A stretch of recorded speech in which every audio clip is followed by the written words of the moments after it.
ದೇವರು ಪ್ರೀತಿಸುವ ಪ್ರೀತಿಯ ಬಿಗ್ ಜೆ ಟಿ ವಿ ಪ್ರಿಯ ವೀಕ್ಷಕರಿಗೆ ನಮ್ಮ ಕರ್ತನಾದ ಯೇಸು ಕ್ರಿಸ್ತನ ಹೆಸರಿನಲ್ಲಿ ನಿಮ್ಮನ್ನು ವಂದಿಸಿ ಸ್ವಾಗತ ಬಯಸ್ತಿದ್ದೇವೆ. ಬನ್ನಿರಿ, ದೇವರ ವಾಕ್ಯವನ್ನು ಇಂದು ನಾವು ಅಧ್ಯಯನ ಮಾಡಿಕೊಳ್ಳೋಣ. ಇಂದಿನ ನಮ್ಮ ಅಧ್ಯಯನ ಲೂಕನು ಬರೆದ ಸುವಾರ್ತೆ, the gospel according to Luke, chapter 5, 5ನೇ ಅಧ್ಯಾಯ. 5ನೇ ಅಧ್ಯಾಯವನ್ನು ಕೂಡ ನಾವು 2 ಭಾಗವಾಗಿ ವಿಭಾಗಿಸಿ ಅಧ್ಯಯನ ಮಾಡಿಕೊಳ್ಳಲಿಕ್ಕಿದ್ದೇವೆ. ಮೊದಲನೇ ಭಾಗ 1ರಿಂದ 16ನೇ ವಚನ ನಾವು ಮೊದಲನೇ ಭಾಗವಾಗಿ ವಿಭಾಗಿಸೋಣ. 17ನೇ ವಚನದಿಂದ ಕೊನೆಯವರೆಗೆ, ಅಂದರೆ 39ನೇ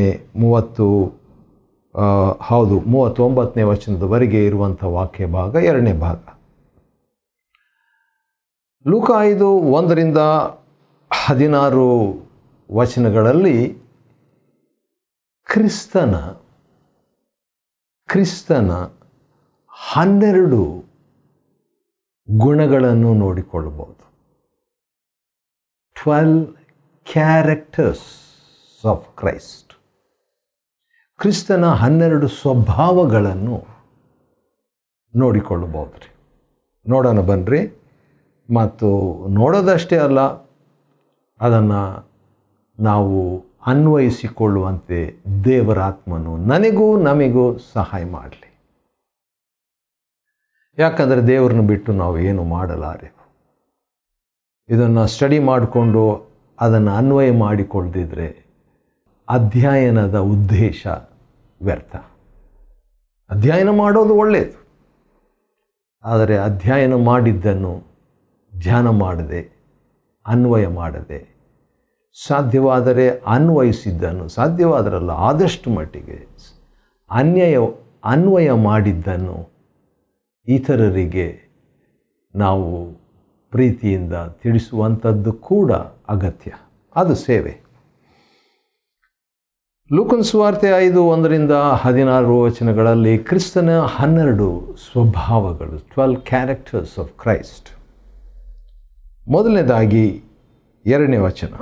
ಒಂದು ದಿನ ಯೇಸು ಸ್ವಾಮಿ ಗೆನಜರೇತ್ ಎಂಬ ಕೆರೆಯ ಬಳಿಯಲ್ಲಿ ನಿಂತ್ಕೊಂಡು ಇದ್ದರು. ಜನರು ಈಗ ವಾಕ್ಯ ಕೇಳಿಸ್ಕೋಬೇಕು ಅಂತ ಬರ್ತಾ ಇದ್ದಾರೆ. ಆವಾಗ ಏನಾಯಿತು? ಯೇಸು ಸ್ವಾಮಿ 2ನೇ ವಚನ, ಲೂಕ 5 ಮತ್ತು 2ನೇ ವಚನ, ಕೆರೆಯ ಬಳಿಯಲ್ಲಿ 2 ದೋಣಿಗಳಿರುವಂಥದ್ದನ್ನು ನೋಡ್ತಾರೆ. ಮತ್ತು ಅಲ್ಲಿನ ಒಂದು ಸೆಟ್ಟಿಂಗ್ಸ್, ಒಂದು ಹಿನ್ನೆಲೆ ಏನಾಗಿತ್ತು ಅಂತ ನೋಡುವಾಗ, ಬೆಸ್ತರು ಅವುಗಳಿಂದ ಹೊರಗೆ ಹೋಗಿ ತಮ್ಮ ಬಲೆಗಳನ್ನು ಹೊರಗೆ ಬಂದು ಬಲೆಗಳನ್ನು ತೊಳಿತಾ ಇದ್ರು. ಅದು ಒಂದು ದೃಶ್ಯ.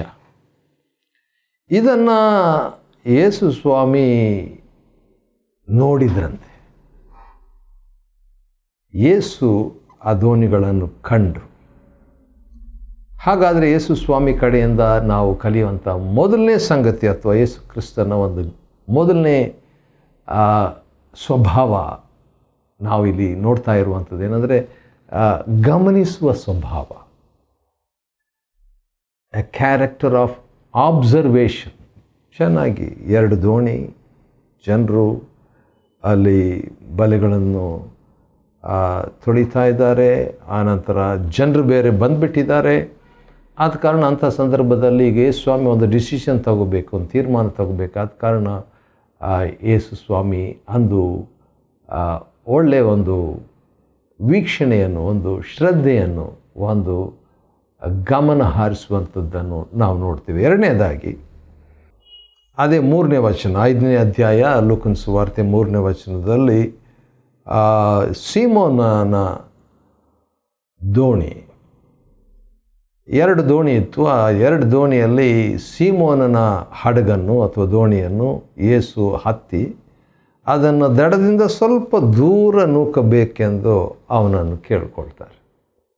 he is making a request. ಜನರು ಎಷ್ಟೊಂದು ಬಂದುಬಿಟ್ಟಿದ್ದಾರೆ, ನೂರಾರು, ಬಹುಶಃ ಸಾವಿರಾರು. 2 ದೋಣಿಗಳಿದೆ ಮತ್ತು ಆತನಿಗೆ ಸಂದೇಶ ಕೊಡಲಿಕ್ಕಂತ ಬೇಕಾಗ್ತದೆ. ಆದ ಕಾರಣ 2 ದೋಣಿಯಲ್ಲಿ ಒಂದು ದೋಣಿಯನ್ನು ಆಯ್ಕೆ ಮಾಡಿಕೊಂಡು ಆ ದೋಣಿಯಲ್ಲಿ ಯೇಸು ಸ್ವಾಮಿ ಕೂತ್ಕೊಂಡು ಅಥವಾ ದೋಣಿ ನೂಕಬೇಕು, ಸ್ವಲ್ಪ ದೂರ ನೂಕಬೇಕೆಂದು ನೂಕ್ತಾ ಇದ್ದಾನೆ. ಈಗ ಅವನನ್ನು ಕೇಳಿಕೊಂಡ್ರು. ಹಾಗಾದರೆ ರಿಕ್ವೆಸ್ಟ್. ಯೇಸು ಸ್ವಾಮಿಯ ಸ್ವಭಾವ ಏನಂದರೆ ಕೇಳಿಕೊಳ್ಳುವಂಥದ್ದು. ಮೊದಲನೇದು ಗಮನಿಸುವಂಥದ್ದು, ಆಬ್ಸರ್ವೇಷನ್. ಎರಡನೇದು ರಿಕ್ವೆಸ್ಟ್. ಕೇಳುವುದರಲ್ಲಿ ಯೇಸು ಸ್ವಾಮಿ ಸಂಕೋಚ ಪಡಲಿಲ್ಲ. ಏನಾದರೂ ಜನರಿಗೆ ಪ್ರಯೋಜನವಾಗುವಂಥ ಒಂದು ಅವಕಾಶ ಇದ್ದರೆ ಕೇಳಿಕೊಂಡ್ರು. ಒಂದು ಹೆಲ್ಪ್, ಅದು ಒಂದು ಸಹಾಯ, ಒಂದು ನೆರವು. ಆಮೇಲೆ ಯೇಸು ಅದೇ 3ನೇ ವಚನ, 5ನೇ ಅಧ್ಯಾಯ ಲೂಕನ ಸುವಾರ್ತೆ 3ನೇ ವಚನದಲ್ಲಿ, ಆಮೇಲೆ ಯೇಸು ಏನು ಮಾಡಿದರು, ಆ ದೋಣಿಯಲ್ಲಿ ದೂರ, ದಡದಿಂದ ದೂರ ತಗೊಂಡು ಹೋಗ್ತಿದ್ದಾನೆ. ಈಗ ಸ್ವಲ್ಪ ದೂರ, ಭಾಳ ದೂರ ಸಮುದ್ರದಲ್ಲಿ ಅಲ್ಲ, ಸ್ವಲ್ಪ ದೂರ ತಗೊಂಡ ಮೇಲೆ ಯೇಸು ಸ್ವಾಮಿ ಅದರಲ್ಲಿ ಕುಳಿತುಕೊಂಡು the Lord Jesus knew how to relax. ಹೇಗೆ ಅನುಕೂಲವಾದ ಒಂದು ಇರುವಿಕೆ ಯೇಸು ಸ್ವಾಮಿಗೆ ಗೊತ್ತಿತ್ತು. ಯಾವಾಗ ಕೂತ್ಕೋಬೇಕು, ಯಾವಾಗ ರಿಲ್ಯಾಕ್ಸ್ ಮಾಡಬೇಕು. ಈಗಲೂ ಯೇಸು ಸ್ವಾಮಿ ತಂದೆಯ ಬಲಗಡೆಯಲ್ಲಿ ಕೂತ್ಕೊಂಡಿದ್ದಾರೆ, ನಮಗೋಸ್ಕರವಾಗಿ ಬೇಡುವವರಾಗಿದ್ದಾರೆ. ತಾನು ಮಾಡಿದ್ದನ್ನು ಮಾಡಿ ನೆರವೇರಿಸಿ ಆಯಿತು. ಈಗ ಅದೇ ರೀತಿಯಾಗಿ ಅಂದು ಯೇಸು ಸ್ವಾಮಿ ಆ ದೋಣಿ ಅಥವಾ ಹಡಗನ್ನು ದೂರ ತಂದು ಅದರಲ್ಲಿ ಕೂತ್ಕೊಂಡ್ರು. He knew how to relax. ನಮಗೂ ಗೊತ್ತಿರಬೇಕು. ಇನ್ನು ಬೇರೆ ಸಂದರ್ಭದಲ್ಲಿ ಆತನ ದೋಣಿಯಲ್ಲೇ ನಿದ್ದೆ ಮಾಡಿಬಿಟ್ರು ಕೂಡ. He knows how to relax and also rest. ಆದ ಕಾರಣ ನಾವು ಕೂಡ ಆತನಿಂದ ಕಲಿಯುವಂಥ ಈ ಸ್ವಭಾವಗಳಲ್ಲಿ ಏನಂದರೆ, ನಾವು ಗಮನಿಸಬೇಕು, ಹೌದು ಕೇಳ್ಕೋಬೇಕು, ಹೌದು ಕೂತ್ಕೋಬೇಕು. ಕುಳಿತುಕೊಂಡು ಹಡಗಿನೊಳಗಿಂದ ಜನರಿಗೆ ಬೋಧಿಸಿದರು. ವಾವ್! 100 ಜನರಲ್ಲಿ ಬಂದುಬಿಟ್ಟಿದ್ದಾರೆ. ಈಗ ಅವರಿಗೆ ಸ್ವಲ್ಪ ಡಿಸ್ಟೆನ್ಸ್, ಸ್ವಲ್ಪ ಅಂತರ ಇರಲಿ ಅಂತ ಹೇಳ್ತೀವಲ್ಲ, ಆ ರೀತಿಯಾಗಿ ಈ ವಾಹನಗಳಲ್ಲಿ ಬರೆದಿರ್ತಾರೆ. ಆ ರೀತಿಯಾಗಿ ಜನರಿಂದ ಸ್ವಲ್ಪ ದೂರ ಮಾಡಿ ಆ ದೋಣಿಯಲ್ಲಿ ಕೂತ್ಕೊಂಡು ಯೇಸು ಸ್ವಾಮಿ ಈಗ ಸಂದೇಶ ಕೊಡ್ತಿದ್ದಾರೆ.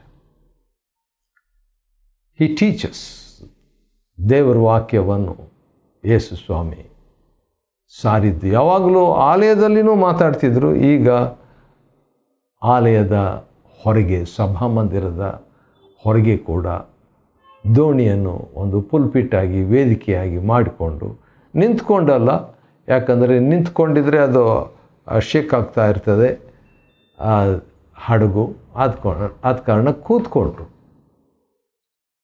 ಸಂದೇಶವನ್ನು ಕೊಡ್ತಾ ಇರುವಂಥ ಒಂದು ಸನ್ನಿವೇಶ. ಆಮೇಲೆ 4ನೇ ವಚನ, 5ನೇ ಅಧ್ಯಾಯ ಲೂಕನ ಬರೆಸುವಾರ್ತೆ. ಹಾಗೆ ಲೂಕನ ಬರೆಸುವಾರ್ತೆ 5ನೇ ಅಧ್ಯಾಯ 1ರಿಂದ 16 ವಚನಗಳಲ್ಲಿ ಕ್ರಿಸ್ತನ 12 ಸ್ವಭಾವಗಳನ್ನು ನೋಡಿಕೊಳ್ತಾ ಇದ್ದೇವೆ. 12 characters of Christ from luke 5:1-16. ಈಗ 5ನೇ ಒಂದು ಕ್ಯಾರೆಕ್ಟರ್, ಸ್ವಭಾವ ಏನಂತ ನೋಡೋಣ. ಯೇಸು ಸ್ವಾಮಿ 4ನೇ ವಚನದಲ್ಲಿ ಈ ರೀತಿಯಾಗಿ ಯೇಸು ಸ್ವಾಮಿ ಮಾತನಾಡಿದ್ದನ್ನು ಮುಗಿಸಿದ ಮೇಲೆ ಸೀಮೋನನಿಗೆ ಈಗ ನಿಮ್ಮ ಬಲೆಗಳನ್ನು ಬೀಸಿರಿ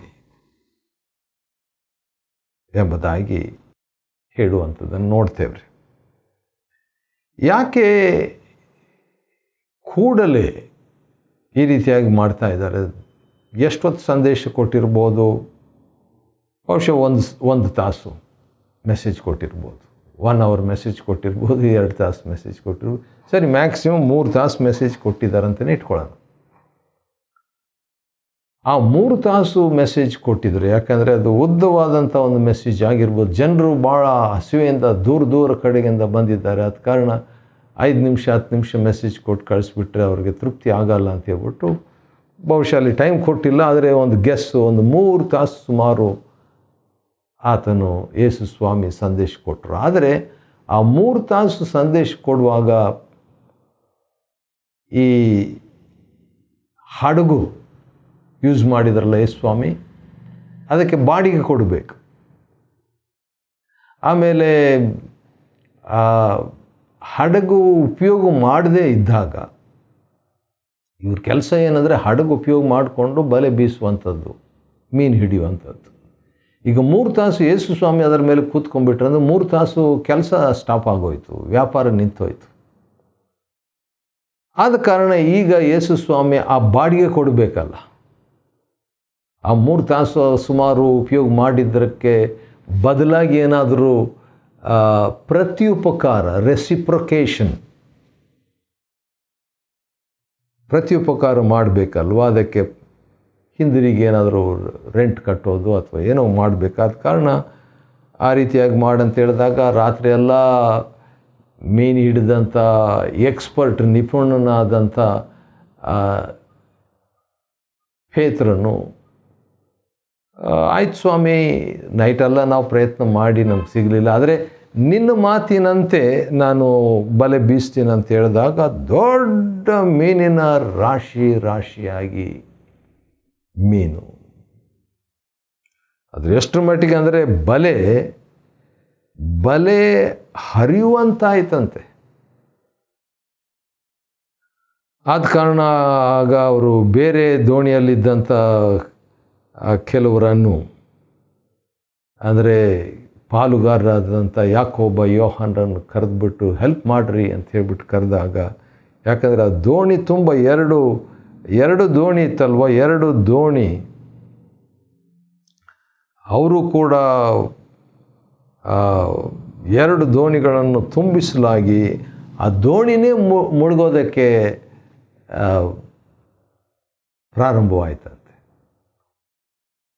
ಹಾಗಿದ್ದಾಗ ಸಿಮೋನ್ ಪೇತ್ರನು ಭಾಳ ಖುಷಿಯಾಗಿರಬೇಕು. ಆ ಮೀನುಗಳು ದೊಡ್ಡ ರಾಶಿಯಾದಂಥ ಮೀನುಗಳನ್ನು ನೋಡಿ 2 ಬೋಟ್ ತುಂಬ, ಈಗ ಹತ್ರ 6 ತಿಂಗಳಿಗೆ ಅಥವಾ 1 ವರ್ಷಕ್ಕೆ ಬೇಕಾದಂಥ ಹಣ ಬಂದುಬಿಡ್ತು. ಯೇಸು ಸ್ವಾಮಿ ಫ್ರೀಯಾಗಿ ಯೂಸ್ ಮಾಡಿಕೊಳ್ಳಲಿಲ್ಲ ಬೋಟು, ಅದಕ್ಕೆ ಬೇಕಾದಂಥ ಬಾಡಿಗೆ ಎಲ್ಲ ಹೆಚ್ಚಾಗಿಯೇ ಕೊಟ್ಬಿಟ್ರು. ಇದನ್ನು ನೋಡಿದಂಥ ಪೇತ್ರನು ಮೀನಿನಿಂದ, ಅಂದರೆ ಆಶೀರ್ವಾದದಿಂದ ಅವನ ದೃಷ್ಟಿ ಈಗ ಯೇಸು ಕ್ರಿಸ್ತನ ಕಡೆಗೆ ಹೋಗ್ತದೆ. ಹೋಗ್ಬಿಟ್ಟು ಯೇಸು ಸ್ವಾಮಿಯ ಮುಂದೆ ಮೊಣಕಾಲೂರಿ, ಸ್ವಾಮಿ, ನನ್ನನ್ನು ಬಿಟ್ಟು ಹೋಗಬೇಕು, ಯಾಕಂದರೆ ನಾನು ಪಾಪಿಷ್ಟ ಮನುಷ್ಯ, I am A Sinner, go away from me. ದೊಡ್ಡ ಮೆಸೇಜು 1 ತಾಸು 2 ತಾಸು ಅಥವಾ 3 ತಾಸು ಕೊಟ್ಟಂಥ ಮೆಸೇಜ್ನಲ್ಲಿ ಏನಾಗಲಿಲ್ಲ. ಆದರೆ ಪೇತ್ರನಿಗೆ ಈಗ ಒಂದು ಆಶೀರ್ವಾದ ಕೊಟ್ಟ ಮೇಲೆ ಮಾನಸಾಂತರ ಬಂದುಬಿಡ್ತು ನೋಡ್ರಿ. ಕೆಲವರು ಹಾಗೆ ವಾಕ್ಯ ಸಂದೇಶ ಎಷ್ಟು ಕೊಟ್ಟರು, ಲಾಂಗ್ ಸಂದೇಶ, ಉದ್ದ ದೀರ್ಘ ಕೊಟ್ಟರು ಏನೂ ಚೇಂಜ್ ಆಗಲ್ಲ. ಆದರೆ ದೇವರ ಒಂದು ಆಶೀರ್ವಾದ, ಭೌತಿಕ ಆಶೀರ್ವಾದ ಸಿಕ್ಕಿದಾಗ ಅವರ ಮಾನಸಾಂತರ, ಪಶ್ಚಾತ್ತಾಪ ಉಂಟಾಗ್ತದೆ. ಸರಿ, ಆ ರೀತಿಯಾಗಿದ್ದಾಗ ಯೇಸು ಸ್ವಾಮಿ ಸೀಮೋನಿಗೆ ಹೆದರಬೇಡ. ಲೋಕನ ಸುವಾರ್ತೆ 5 ಮತ್ತು 10ನೇ ವಚನ ನಾವು ನೋಡ್ಕೊಳ್ತಿದ್ವಿ. ಅಂದರೆ ಹಿ ಎನ್ಕರೇಜಸ್, ಯೇಸು ಕ್ರಿಸ್ತನ 11 ಸ್ವಭಾವಗಳು ಏನಂತ, 12 ಸ್ವಭಾವಗಳು ಏನೇನಂತ ನೋಡುವಾಗ ಅದರಲ್ಲಿ 12ನೇ ಸ್ವಭಾವ, 6ನೇ ಸ್ವಭಾವ ಉತ್ತೇಜನ ಮಾಡೋದು, ಎನ್ಕರೇಜಿಂಗ್. 6 ನೋಡಿದ್ವಿ, ಇನ್ನೂ ಒಂದು 6 ಸ್ವಭಾವಗಳು ಬೇಗ ನೋಡೋಣ ಬನ್ನಿರಿ. ಅನಂತರ ಯೇಸು ಸ್ವಾಮಿ ಉತ್ತೇಜನ ಕೊಡುವಂಥದ್ದು, ಅಂದರೆ ಹೆದರಬೇಡ ಅಂತ ಹೇಳುವಂಥದ್ದು ಅಷ್ಟೇ ಅಲ್ಲ, ಇಂದಿನಿಂದ ನೀನು ಮನುಷ್ಯರನ್ನು ಹಿಡಿಯೋನಾಗಿ ಪ್ರವಾದಿಸುವಂಥದ್ದು ಕೂಡ ಉತ್ತೇಜನದ ಮಾತನ್ನು ಕೊಟ್ಬಿಟ್ಟು ಒಂದು ಪ್ರವಾದನೀಯ ಮಾತುಗಳನ್ನು ಕೂಡ ಯೇಸು ಸ್ವಾಮಿ ಹೇಳ್ತಾನೆ. ಅದು ಯೇಸು ಕ್ರಿಸ್ತನ ಸ್ವಭಾವಗಳಲ್ಲಿ one of the characters of Christ, prophesying over the lives of people, ಜನರ ಜೀವನದ ಮೇಲೆ ಪ್ರವಾದಿಸುವಂಥದ್ದು. ಕಡೆ ಕಾಲದಲ್ಲಿ ನನ್ನ ಆತ್ಮವನ್ನು ಎಲ್ಲರ ಮೇಲೆ ಸುರಿಸುವೆನೋ, ಅಪೊಸ್ತಲರು 2:19. ಆಗ ಅವರು ಪ್ರವಾದಿಸುವರು.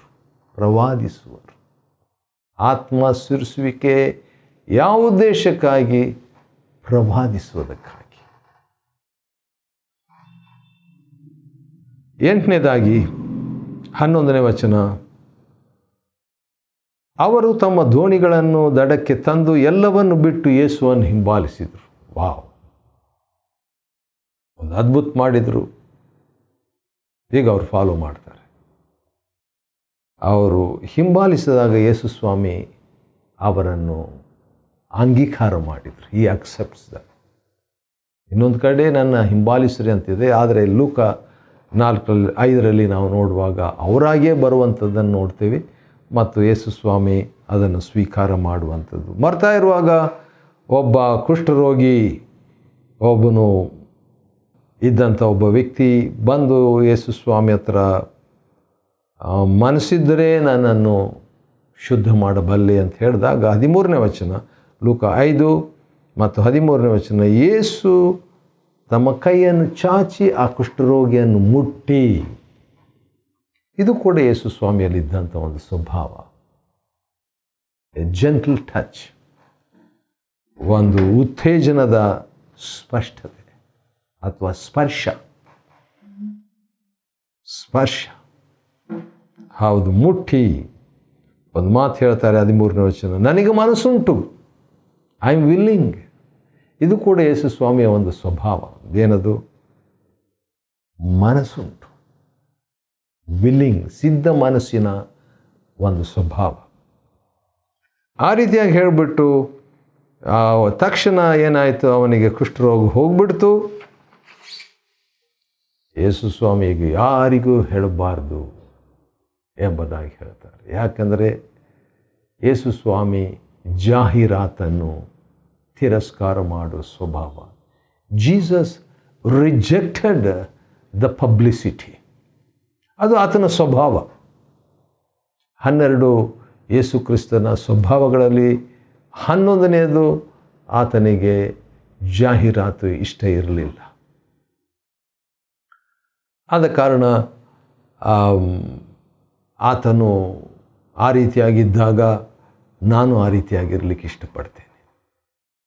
ಕೊನೆಯದಾಗಿ 16ನೇ ವಚನ, ಲೂಕನ ಸುವಾರ್ತೆ 5:16 ಈ ರೀತಿಯಾಗಿದೆ. ಯೇಸು ಭಾಳ ಜನರು ಈಗ ಸ್ವಸ್ಥತೆ ವಾಸಿ ಮಾಡಿಕೊಳ್ಳಲಿಕ್ಕೆ ಮತ್ತು ಉಪದೇಶ ಕೇಳಬೇಕಂತ ಬರ್ತಿದ್ದಾರೆ. ಆದರೆ ಯೇಸು ಸ್ವಾಮಿ ತನ್ನನ್ನು ಪ್ರತ್ಯೇಕಿಸಿಕೊಂಡು ಎಂದಿನಂತೆ ಏಕಾಂತ ಸ್ಥಳಕ್ಕೆ ಹೋಗಿ ಪ್ರಾರ್ಥನೆ ಮಾಡುವುದು. ಅದು ಆತನ ಸ್ವಭಾವ, ಕ್ಯಾರೆಕ್ಟರ್, ಅಭ್ಯಾಸ. ಪ್ರಾರ್ಥನೆ, ಪ್ರತ್ಯೇಕ ಪ್ರಾರ್ಥನೆ. ಆಶ್ಚರ್ಯ, ಅದನ್ನು ನಾವು ಕೂಡ ಅನುಸರಿಸಬೇಕಾಗಿದೆ. ನಾನು ಕೂಡ ಬಹಳಷ್ಟು ಇಷ್ಟಪಡ್ತೇನೆ, ಅದನ್ನು ಅನುಸರಿಸ ಬಯಸ್ತೇನೆ. ಲೂಕನ ಸುವಾರ್ತೆ 5ನೇ ಅಧ್ಯಾಯ 1-16 ವಚನಗಳನ್ನು ಅಧ್ಯಯನ ಮಾಡಿಕೊಳ್ಳುವಂತೆ ದೇವರು ಕೊಟ್ಟ ಕೃಪೆಗಾಗಿ ಆತನಿಗೆ ಸ್ತೋತ್ರವಾಗಲಿ. ದೇವರು ನಿಮ್ಮನ್ನು ಆಶೀರ್ವದಿಸಲಿ.